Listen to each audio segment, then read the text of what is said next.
ఇక్కడ ఎడ్యుకేషన్ హబ్గా ఉంటుంది. కనీసం 5 లక్షల మంది పిల్లలు ఇక్కడ చదువుకునే పరిస్థితి వస్తుంది. ఎప్పుడు కూడా ప్రధానమంత్రి గారు ఒకటే కోరుతారు, మంచి ఎడ్యుకేషన్ ఇన్స్టిట్యూషన్ తీసుకురండి, దానివల్ల భావితరాల భవిష్యత్తు బాగుంటుందని వారు సలహాలు ఇస్తుంటారు. అందుకే ఒక ఎడ్యుకేషన్ హబ్గా తయారు చేస్తాం, ఒక హెల్త్ సిటీని క్రియేట్ చేస్తాం.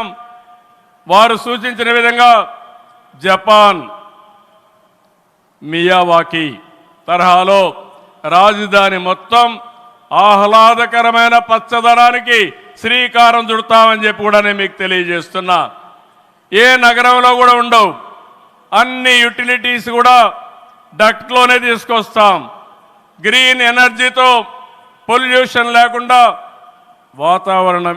పర్యావరణ హితంగా ఇన్లాండ్ వాటర్వేస్ కానీ, cycling track, district cooling, walking path ఇవన్నీ కూడా తయారు చేస్తాం.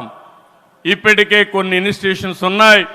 బిట్స్ బిలాని వస్తుంది, XLRI వస్తుంది, గ్లోబల్ లీడర్షిప్ సెంటర్ వస్తుంది, రతన్ టాటా ఇన్నోవేషన్ హబ్ కూడా ఇక్కడ ప్రారంభిస్తాం. Sir, I'm very happy to inform you, technology means only Narendra Modiji. No other politician can understand technology. Only Modi ji is understanding technology. Sir, you brought for this country semiconductor. You brought this country JAM model. Jandan, Aadhaar, mobile, how integrate you have done that. And also UPI, one of the best in the world. Maximum transactions today. 2023 you started quantum mission. I am very happy to inform you, sir. Today we had MOUs with TCS and MBM, IBM and also L&T who had a MOU. We are starting here. Sir, only one request. Hyderabad, we started high-tech city, inaugurated by Honorable Prime Minister at that time, our Vajpayee ji. We started IT in Hyderabad. Today we are starting Quantum Valley in Amaravati. We are focusing AI. Always you are guiding me. AI is the game changer. With this we are moving forward.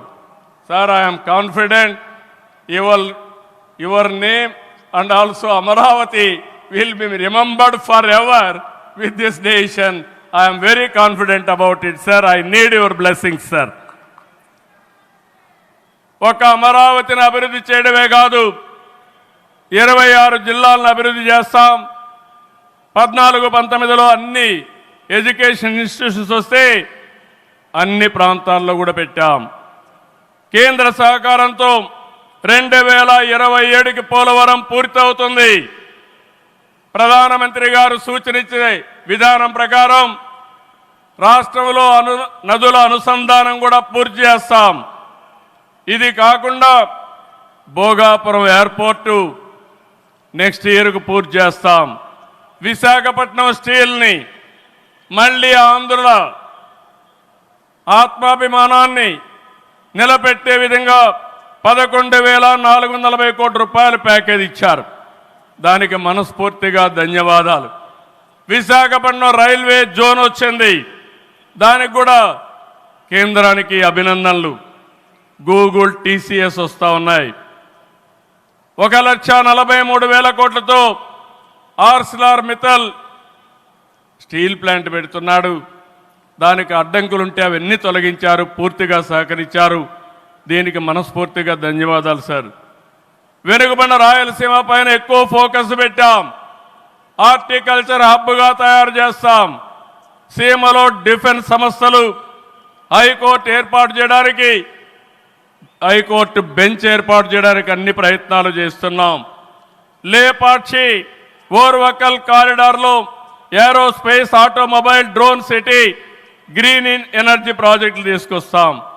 రామాయంపట్నంలో BPL refinery వస్తూ ఉంది. తిరుపతి అతిపెద్ద spiritual హబ్గా తయారు చేస్తాం. కడపలో steel plant వస్తుంది.